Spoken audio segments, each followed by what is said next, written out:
Welcome back to part 2 of Demo 4. We'll simply continue from where we left off in the last Demo 4.1.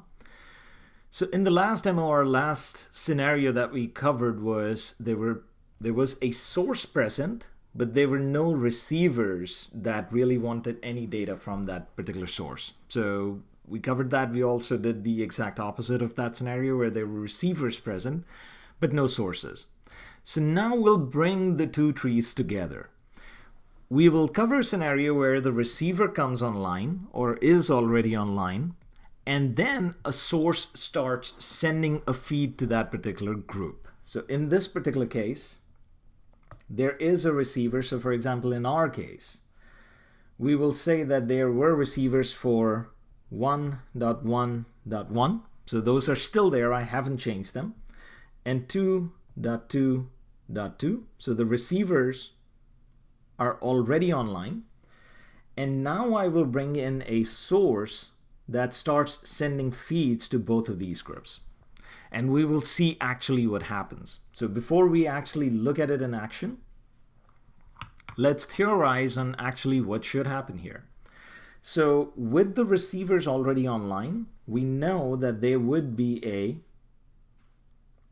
star comma G tree that should exist here and over here. So this should be the star comma G tree. So we'll verify that the star comma G tree exists on R3, on R4, and on R6, the DR.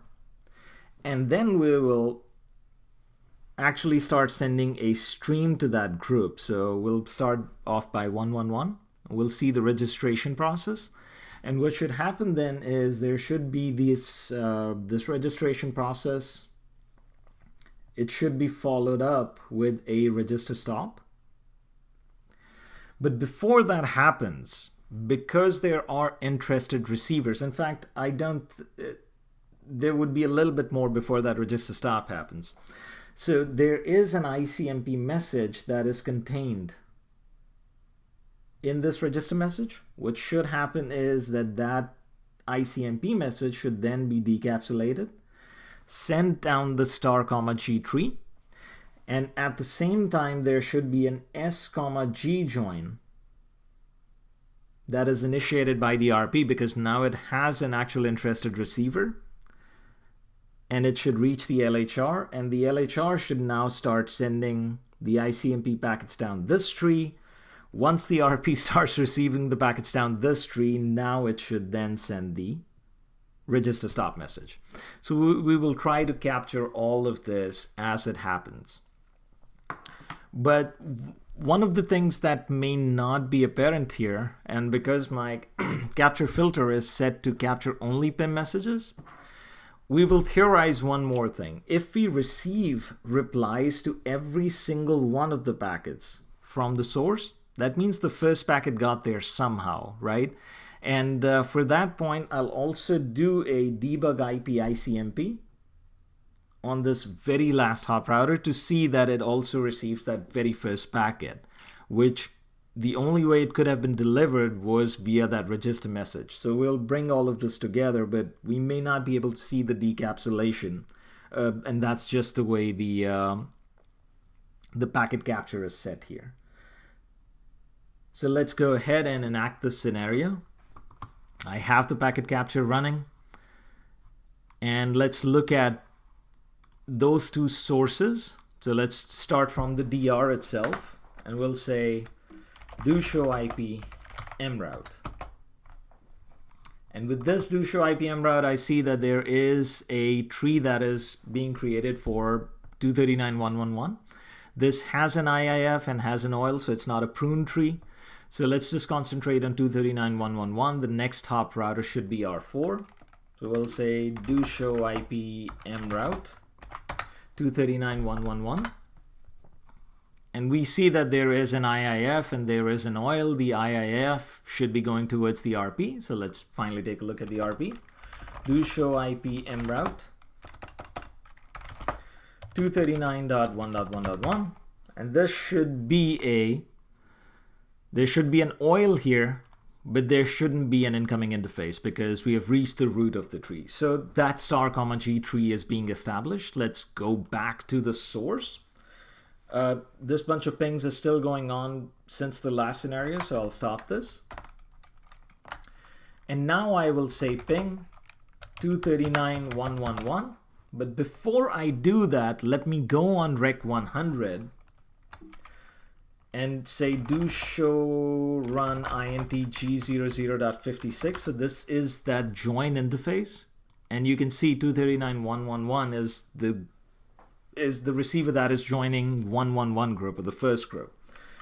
So here we will say debug IP ICMP, just to make sure that we capture all of the ICMP packets. And to keep a steady count on the packets, let's send 5 packets on here. And there's also one more caveat. So as that decapsulation process is taking place here, and this has to do with sometimes why do you get multiple copies of some of the initial packets. If you realize there is a registration process that is tunneling those multicast packets to the RP, which are then being sent down the star comma G tree. But there is also the S comma G join that is taking place here. So there is an S comma G join that was initiated by the RP. And eventually what would happen is this S comma G process will complete itself. It'll build an S comma G tree from the RP to R1. And you will also start receiving packets down this tree. So there is an odd case where you could have the same packet sent by the FHR that was tunneled inside the register message, and it would also send down the S comma G tree. So this is the same exact packet. Suppose this is packet 1. This is the same exact packet, and both of these packets to the RP look exactly the same. So they would be then sent down the star comma G tree, and you would see 2 copies of those packets. Usually it would be like the 3rd or the 4th ping ICMP echo packet. So with that in mind, let's send 5 pings, 5 total pings. So we'll say repeat 5. And here goes. So there we go. We have a reply to request 0. And there's the duplicate packet. So this packet, packet 1, was probably, this was the one packet that was decapsulated on the register message, but it was also received on the S comma G tree. So as you can see, there's different response times to that. Let's look on rec 100, and we see that there was 1, 2, 3, and 4, and 5, and 6 packets that were sent back. So there were 6 responses because one of those packets was a duplicate.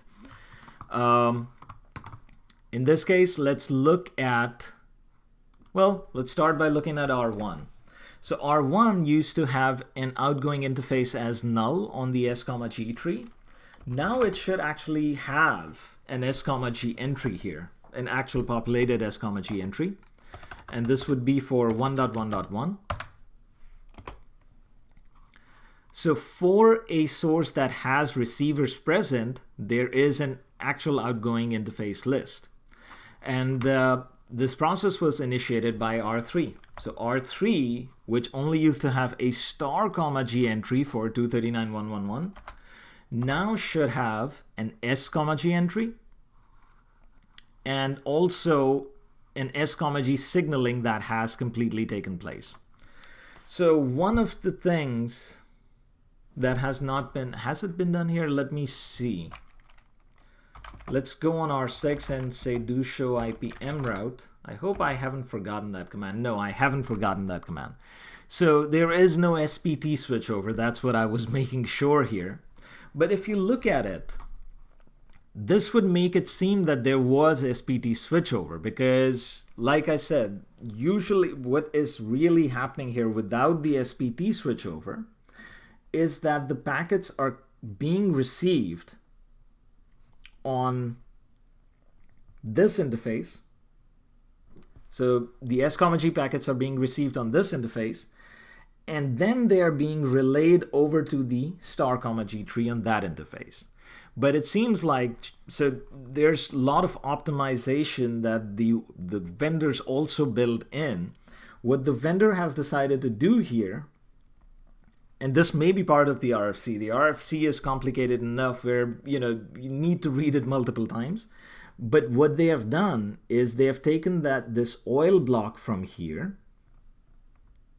and they have copied it essentially down to the S, G tree, which makes sense because that optimizes the tree as a whole. But that doesn't mean that this S, G was actually signaled to the RP, because it wasn't really signaled to the RP. If you look at the next downstream router, which is R5, and I say do show IPM route 239.1.1.1, I only see a star comma G, and oh, sorry, not R5, this should be R4. So let's copy this and take it over to R4. If I look on R4, there's only a star comma G entry. So for all intents and purposes, this S comma G is being signaled by the RP, but just as an optimization, what the RP is doing is it's copying this oil block from here, and verbatim, it's copying it down here. So now as the packets come out, they can simply be received over the S, G tree, and for the sake of the hardware in R3, they can just simply then be replicated over that S, G tree. But even though they're being sent on the S, G tree here, when R4 receives them, R4 can only receive those packets over the star, G tree. Let's take a look at the packet capture here. So the packet capture right now has register and register stop. Let's also bring in the PIM join message here, which I believe is message 3. PIM.type equal to 3, and it's not letting me do that for some reason. Let me just bring this in as no hello messages, so that those should be all of the other messages that are here. So going all the way down, hopefully, I don't see the register messages here. Here are the register messages. Let's see. Yep, this is going down to 239.1.1.1. So you received that first register message that contained ICMP packet 1. Let me bring this into view. So it should have received that ICMP packet 1.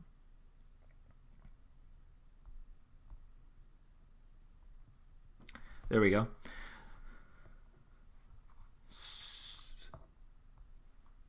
Here.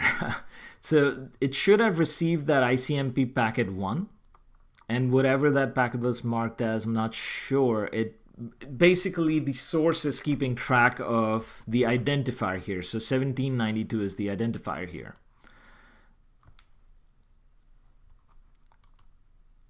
So it's 7. Yeah, I can't really tell how the source is keeping track of this, maybe via a checksum. But long story short, this register message contains the first ICMP echo packet. This register message contains the second ICMP echo packet. This is the third ICMP echo packet. And if you look at this, the first 4 register packets, they were not responded to with a register stop. And the reason for that is that the RP was still waiting to start receiving packets down the S, G tree before it finally sends a register stop. So to that first register, the RP responds with a join message. So if you look at this now, there is a join message now for that S, G, and this has been originated by the RP. So you receive that register message, you respond with an S, G join that is carried all the way up to R1. R1 will now send that second packet. Hopefully the signaling, it takes 2 seconds for that second ICMP echo packet to come back. So within that time, the S, G tree should have been established. The second register message should have been now seen twice. So there would have been a message that is being sent via the register message and one message down the S, G tree. That message was also received by the RP. So now the RP essentially says that I've received my first S, G packet down the S, G tree. I don't need to receive tunnel message by the register protocol anymore, but the FHR doesn't know about this yet, so it sends one more register message. It also contains an ICMP echo inside it. But to this one, now the RP says, okay, now I don't really need these messages anymore, so could you kindly stop? And here's the register stop. And at this point, you're in the steady state without SPT, where the messages are being received on this first leg over an S, G tree. So this is the S, G tree. And as we saw, as an optimization, that S, G tree also has this interface as a part of it. So somewhere down the line, this concept changes from an S, G. So the packet is sent over the S, G by R3 as an optimization, but it is received on the star, G by R4, which sends it down the star, G onto R6, and R6 finally sends that packet down to the receiver. And this is the steady state. In this steady state, you would also see the whole register stop dance. So let's see if we can find that out. The register stop should happen. So there's a whole bunch of join prunes here. That's probably because of that group. No, actually in this case, it wouldn't happen because we only sent 5 pings. We never put it into a steady state. So before ending the scenario, let's put it in a steady state where I'll just send 8,000 packets or 10,000. So now I should receive that request 0, 2 replies to request 1 like we expected. And now as I'm talking 120 seconds from now, hopefully you would again see a register and register stop message happening again. So this part should now be pretty clear. The register message comes in, the join prune on the S, G goes out the RP, another register comes in, and the packet comes in over the S, G, and then finally the register and the register stop.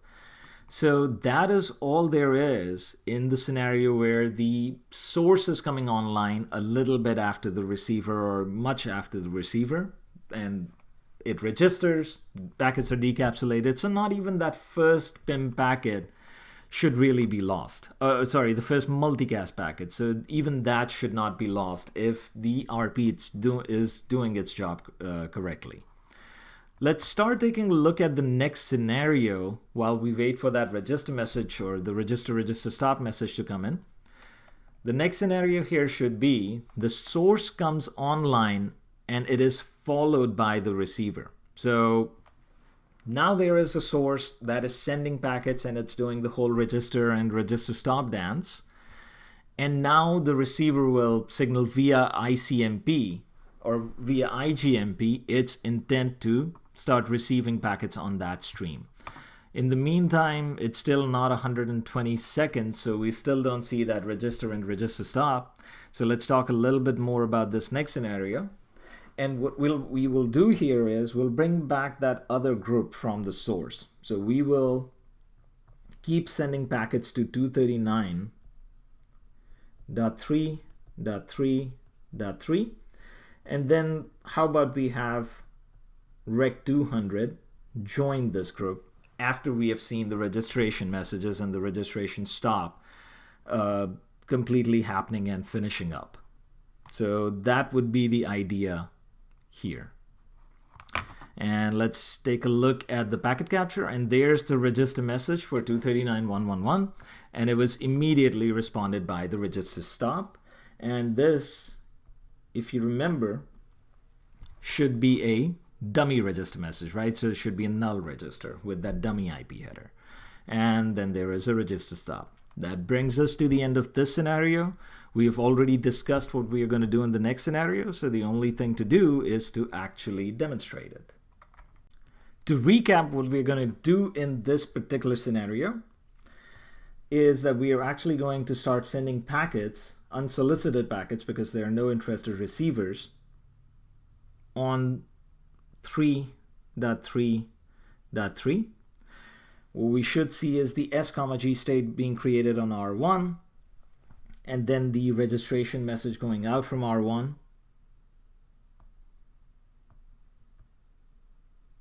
to R3, responded by a register stop. And this should be the steady state forward. There should be nothing on R2. Then finally, we will do an IGMP join on Rec 200. That should trigger on the DR the formation of the S, G tree. And as this S, G tree, the star, G. As the star, G tree, so yeah, just to make sure nobody misunderstood me, star, G tree, it would be initiated from the DR. And as the star, G tree reaches the RP looks in its current S, G trees to see if there are any sources for that group. It should find the source that is basically pruned right now in register stop. And it should start the S, G signaling towards the FHR. It should reach the FHR once again as an S, G. And now the FHR, if it is still receiving the stream from the source, can start sending that stream down to the RP. So this should be a little bit quicker than last time. So let's go ahead. We still have the packet capture running. And we still have the source sending to the old group. So let's stop this. And this time, let's send to 3.3.3 and put it in a steady state. So we've already seen what happens to this. But just to recap, we should see a stub S, G state on R1. So that means it doesn't have any outgoing interface list. We should see nothing on R2 for 3.3.3. And we should see something on the RP for 3.3.3. It's basically a prune state. That means a register stop has been sent. So this is the whole register and register stop. Let's take a look if we can find it here. Here we go. So there's the register stop for that group. Now what we need to do is we need to go down to Rec 200 and have it join that group and see what happens signaling wise. So on Rec 200, we'll go into the interface intg00.56. Let me make sure that is the interface. Yep, so that is the interface, and I'll say IP IGMP join group 239.3.3.3. Once this happens, immediately the source should start receiving replies to that request. That's a pretty decent idea that the whole signaling was able to complete. Let's start from the DR because the DR would have received the IGMP join. So do show IP IGMP group. And now it has that group registered. It is also the DR, so it should start the PIM join process. And let's look at that. Do show IPM route 239.3.3.3. And now there is a star, G join that has been initiated towards the RP. So we have talked about it before. There is an IIF and there's also an oil, a populated oil. This should be received by R4. So R4 should have something for 3.3.3. It does. And there is an IIF going back towards the RP, R3. And there is a populated oil. And finally on R3, we should see that this could still be a, because of the optimization, remember the same thing is happening in reverse, but the optimization doesn't go away. So the star, G should have an oil in it, but that oil should also have been copied to the S, G, and there should be some packets flowing here. So same command. This time there is an oil on the star, G because it was now completed courtesy of Rec 200 joining via IGMP. And this whole block has been copied verbatim to this block, to the S, G block. And now there are packets actually flowing down this tree. And the easiest way to see that is the source is actually receiving a constant stream of replies back. So let's see if we can try to find this on the packet capture. So this was the initial register and register stop. While I was talking, there was a dummy register, a null register sent with a register stop. But now it would be sort of hard to find where, oh, there it is. So there's the the star comma G join for, nope, that's not the one. That is not the one. We're looking for 3.3.3 is what we are looking for. So that is not it. This is not it. And that is it, but that is so recent that that probably doesn't make sense. Let's try to do this. Let's say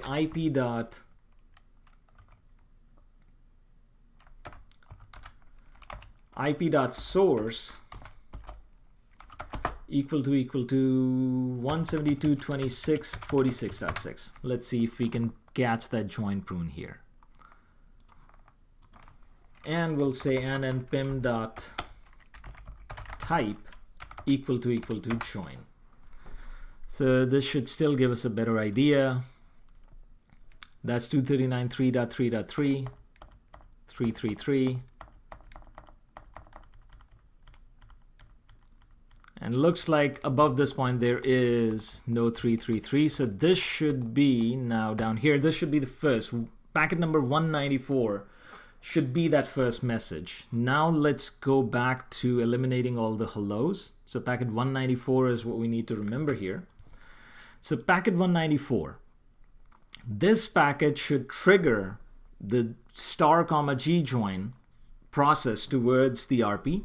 So this goes, the first one goes from R6 to R4. The R4 responds with a star comma G join of its own on 239.333.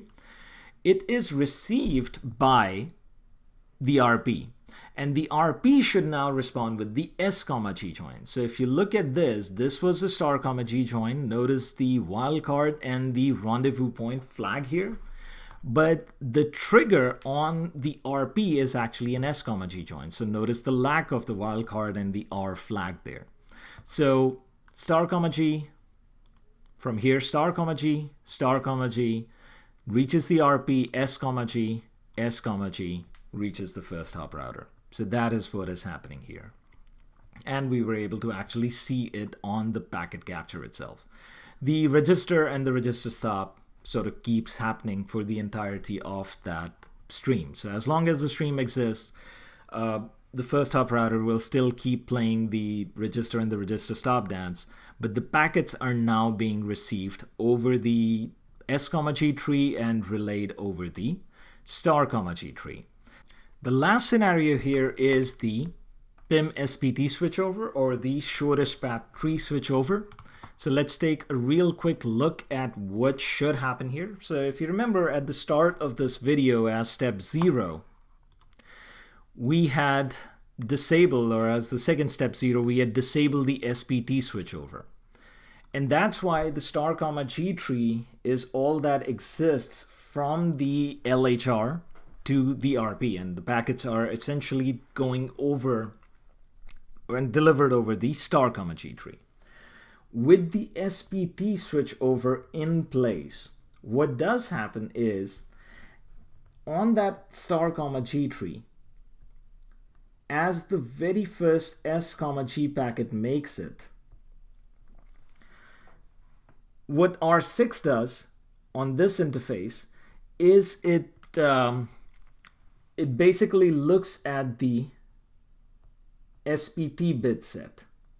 So remember I said the SPT bit is a concept that is from the RFC, but there is really no PIM join prune message flag that says SPT bit. So it is something that is happening. It's a property of the interface, of the multicast interface. But really all it means is you have seen one S comma G packet arrive over some tree. So you've received packets over the S comma G tree. Because there is SPT switchover built in here, at the reception of that very first packet, like I said, both Junos and iOS practice what is called the first packet switchover. So as the first S comma G packet is received, over the star comma G tree, immediately the LHR realizes that it has some receivers via IGMP joints that are interested in that group. It will immediately start the S comma G signaling, and it'll send that S comma G join over to the next hop router, which happens to be R4. Now R4, when it's trying to process the S comma G, it's going to create that S comma G state. The next thing is the Rpf check that happens on the S. So if you look at our topology, there are two equal cost paths, ECMP, to that source that can either go via R3 or via R7. But like I said in one of my very, very earliest lectures, there can only ever be one IIF. There can never be more than one IIF for a particular multicast state or a particular multicast route, if you want to call it that. So how does an iOS router, how does any router decide in case of ICMP which one of these paths is better than the other? There can be two different scenarios. We could use something called multicast load sharing, where it essentially for half the states it may choose one of the interfaces, for the other half it may choose the other interface. But we are not using multicast load sharing. We'll cover that as a separate topic, but there is no load sharing taking place here. So what is the next tiebreaker? There are two representative RPF next hops, and the highest IP, the next hop that has the highest IP, will be the qualified next hop for that Rpf check. So in this case, our two next hops are 47.7 and 34.3. So 47.7 and 34.3. Obviously 47.7 is many degrees higher than 34.3. So for this S comma G tree, the correct RPF interface here would be R7. So the tree would then travel this way, up that way, and out to the LHR. Once R4 starts receiving packets, so this is getting pretty busy here, so I'm going to actually wipe it and create that S comma G tree again. Once R4 receives, because R4 also has star comma G, and that star comma G also has the S comma G coming from R3. So all of this is happening in real time. As the first packet is received by R4 on the S comma G tree, so for that S comma G, the first S comma G packet is received over the S comma G tree, it now realizes it does not need to keep receiving those packets from the RP anymore. So to RP, it still needs a star comma G tree, so that tree must be intact, but it doesn't need the S comma G packets anymore, not over that star comma G tree, because it's receiving them independently over a different interface. And what it does is it responds with the S comma G comma RPT, and this one actually is a prune. So we talked about it in the lecture, and essentially the criteria here is if the RPF interface for the star comma G differs from the RPF interface for the S comma G, which it does in this case, then on that star comma G, send an S comma G comma RPT prune. And what that would lead is R3 knows that yes, it needs to keep the state alive for star comma G, but not for this S anymore. So it will itself prune itself. It will itself prune off the S comma G tree. So all of this is going to happen pretty fast, and we'll sort of need to capture it on the fly. So let's try to see. The very first thing that we need to do here is enable the multicast switchover again. So the very first thing, let's stop this ping. So this ping is stopped, and there is one of the groups that we haven't used before, right? So we haven't used the 2.2.2 group. So we will use this to demonstrate the S comma G or the SPT switchover. So the very first thing, let's enable SPT switchover. Now, disabling and enabling of the SPT switchover, it's a decision of the last hop routers. The middle hop routers don't have any say about it, so you should have directly connected interfaces with interested receivers that have signal via IGMP. So if we look on our R6 configuration, I'll say do show run include PIM. We do see the SPT switchover disabled, essentially. So let's enable it by negating that command. Do show run include PIM. And now we should have, in theory, SPT switchover re-enabled. Also, we have the star comma G tree for 239.222. So do show IPM route 239.2.2.2. And there we go. So we have that star comma G tree that goes all the way up to the RP 2.2.2 again. And everything is hunky-dory. So we have seen this in the past. Now let's send 5 packets over to that group. So we'll say repeat 5 and see what happens. So here comes the reply for request 0, 2 for 1 like we expected, 1 for 2, 3, 4. So everything happens exactly the same way. At least it looks like from here everything is happening exactly the same way.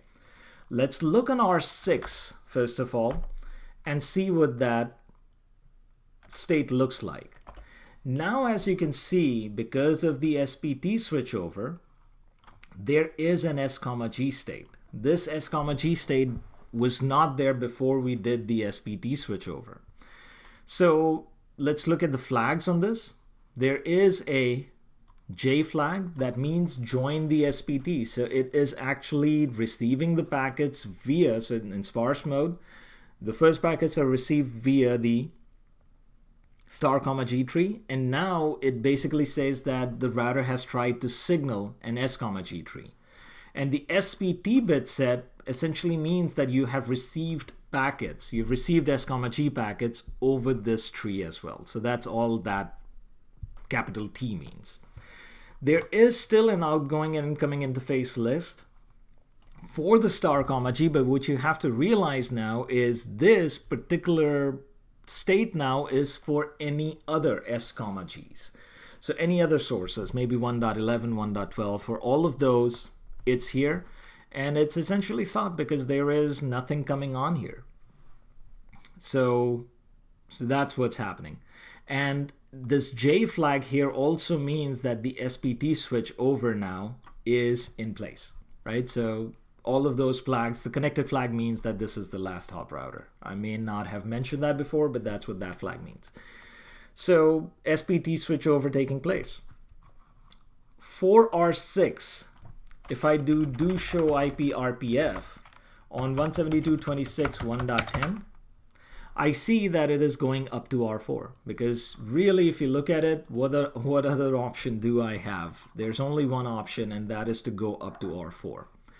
R4 has multiple options. So first let's look at the show Ip Rpf. Do show Ip Rpf on 172.26 1.10. So remember, the Ip Rpf command only works for unicast sources because that's what you're trying to see. So on this, it is preferring that gigabit 0.0.47 interface. So that's exactly what it's doing. It's not telling you the reason for it, and I'm not sure if it actually does. Nope, so it's not telling you the reason for it, but I'm telling you that because there is no multicast load sharing in place, it's going by the highest IP. So if I was to do a unicast lookup on this, do show IP route on that, I actually see that there are 2 equal cost paths. But when I compare the next hops of those paths, 47.7 to 34.3, I actually see that 47.7 wins in the tie because the highest IP, the highest next hop of the RPF neighbor, IP-wise, wins. And that's why this is being chosen as the RPF interface for 172.26 1.10, which is our source. Now let's say do show IPM route. Actually, before that, let me send another stream because I'm pretty sure this one has expired.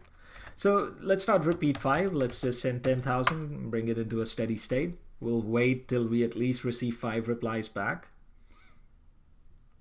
Well, looks like the tree was in place because I don't see duplication on packet on the second pack on the first or the second packet. So I think the tree was still in place. But anyway, so on R4, let's say do show IPM route 239.2.2.2. And there we go. There is a star comma G tree that still exists. And it is going up to the RP, and it has the proper Rpf interface to go to the RP. So that's fine and dandy. But the S comma G tree now has a different Rpf neighbor, and it has a different IIF. So now our path for the S comma G tree has changed here, and it's going this way. The star comma G path doesn't change. So the S comma G path has changed. So let's look on R7. R7 should have just one path to it. Do show IPM route 239.2.2.2.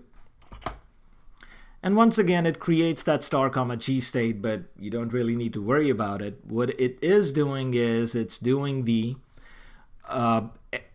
S comma G. So it's doing the Rpf lookup on this S 26.1.10, and that should take it over to router 2, which is interface 27. So going up this way, and finally we should be able to go across that way. So let's look on R2. Now, one thing that you need to remember about R2, let me see if I can find any of the, yeah, we never did too many lookups on R2, but R2, before the SPT switchover, remember there was also an S comma G join that had come from the RP to R2. So this interface would have been in the oil without SPT switchover. With the SPT switchover, let's keep an eye on the oil and see what is actually in the oil. So do show IPM route 239.2.2.2. And as you can see, the interface that is going towards R3 is still in the oil. So going towards R3 is in the oil. And that is going towards the RP. So am I looking at this correctly? That's what I'm trying to see here. So R7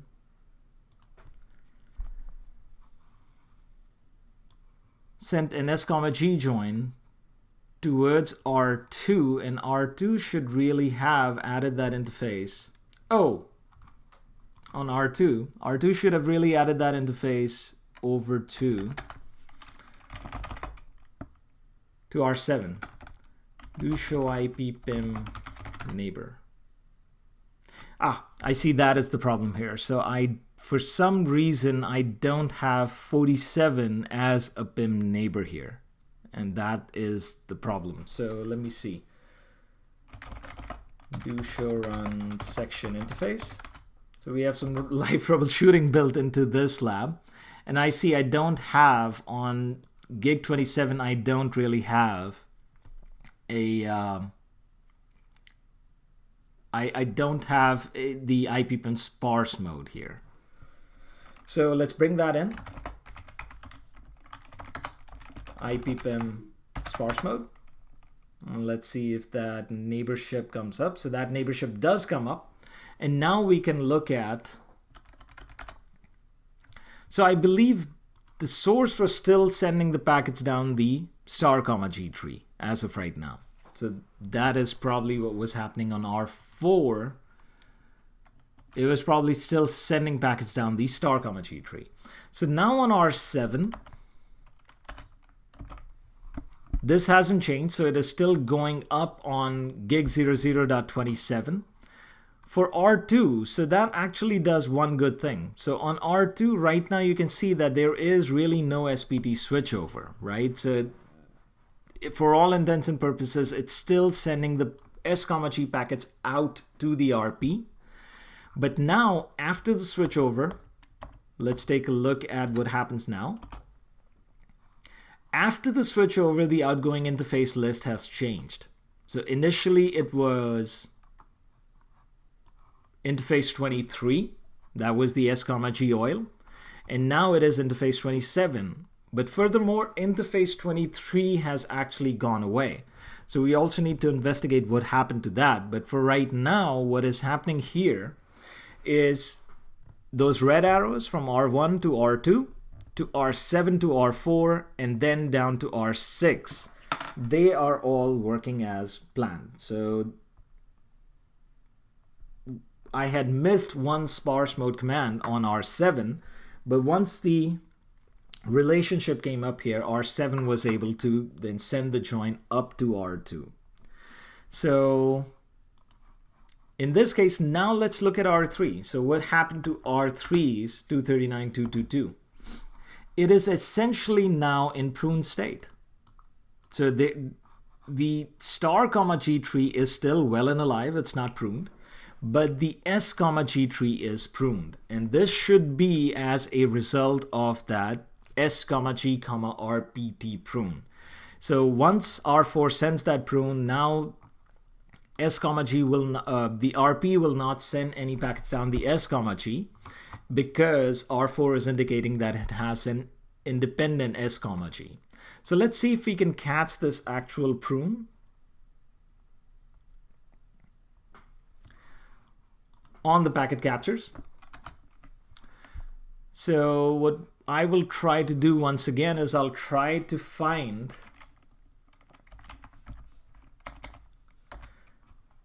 that very first join from 47.7, or should be 27.7, so it was to R2.